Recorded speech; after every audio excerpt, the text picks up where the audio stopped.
ଆମ ଓଡ଼ିଶାର ଅତି ଫେମସ୍ ଏହି ଘୁଗୁନି। ସେ ଭାତ ରୁଟି ପରଟା କିମ୍ବା ଉପମା ହେଉ ବା ଇଟିଲି ଚକୁଳି ସହିତ ହେଉ, ସବୁଥିରେ ଖାଇବା ପାଇଁ ବହୁତ ବଢ଼ିଆ ଲାଗିଥାଏ ଏ ଘୁଗୁନି।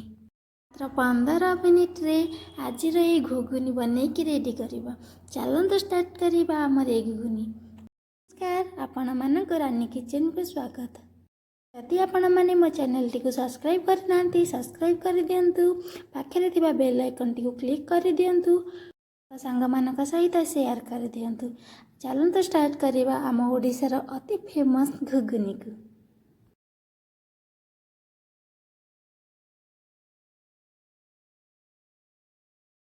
ମୁଁ ଏଠି 2 କପ୍ ମଟର, ଅଳ୍ପ ଆଳୁକୁ ଲୁଣ ହଳଦୀ ଦେଇକି ଭଲ ଭାବରେ ସିଝେଇ ନେଇଛି।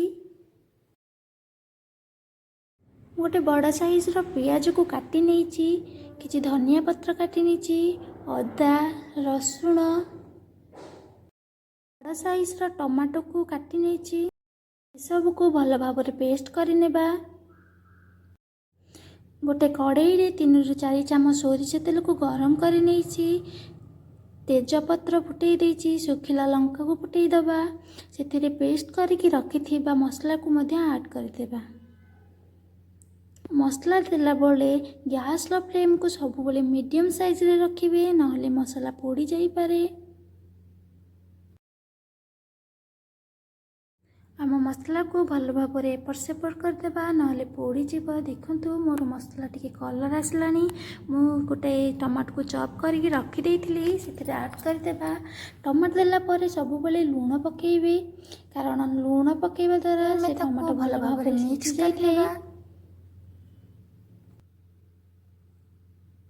ଦେଖନ୍ତୁ ମୋ ମସଲା ଭଲ ଭାବରେ ହେଇସାରିଲାଣି, ପିଆଜ ସିଝି ସାରିଲାଣି। ସେଥିରେ ଆମେ ଅଳ୍ପ ହଳଦୀ ଗୁଣ୍ଡ, ଲଙ୍କା ଗୁଣ୍ଡ, ଚିକେନ୍ ମସଲା, କରି ପାଉଡ଼ର ପକାଇକି ଭଲ ଭାବରେ ମିକ୍ସ କରିନେବା। ସେଥିରେ ଅଳ୍ପ ଅଳ୍ପ ପାଣି ଦେଇ ଭଲ ଭାବରେ କଷେଇ ନେବା।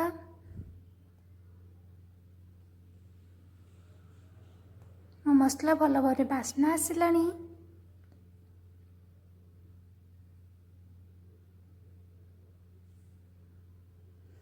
କେତେ ସୁନ୍ଦର ମଧ୍ୟ ଦେଖାଗଲାଣି ସେ। ଏବେ ଆମେ ସିଝିକି ରଖିଥିବା ମଟର ଆଳୁକୁ ସେଥିରେ ଦେଇଦେବା।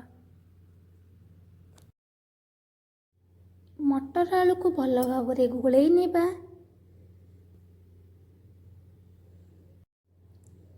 ଏବେ ଆମେ ସେଥିରେ ପାଣି ଆଡ଼୍ କରିବା। ପାଣି ଆପଣ ଆପଣଙ୍କ ହିସାବରେ ରଖିବେ। ମୁଁ ମସଲା କଷେଇଲା ବେଳେ ଲୁଣ ଦେଇଥିଲି, ସେଥିପାଇଁ ଆଉ ଲୁଣ ଦେବା ନାହିଁ। ଏବେ ଆମେ 2 ମିନିଟ୍ ପର୍ଯ୍ୟନ୍ତ ମିଡ଼ିୟମ୍ ହାଇ ଫ୍ଲେମ୍ରେ କୁକ୍ କରିବା। 1 ମିନିଟ୍ ପର୍ଯ୍ୟନ୍ତ ତାକୁ ଭଲ ଭାବରେ ଏପଟ ସେପଟ କରିନେବା। ଏବେ ତରକାରୀ ଭଲ ଭାବରେ ରେଡ଼ି ହେଇସାରିଛି। ମୁଁ ଚପ୍ କରିକି ରଖିଥିବା ଧନିଆ ପତ୍ରକୁ ସେଥିରେ ଆଡ଼୍ କରିନେବା।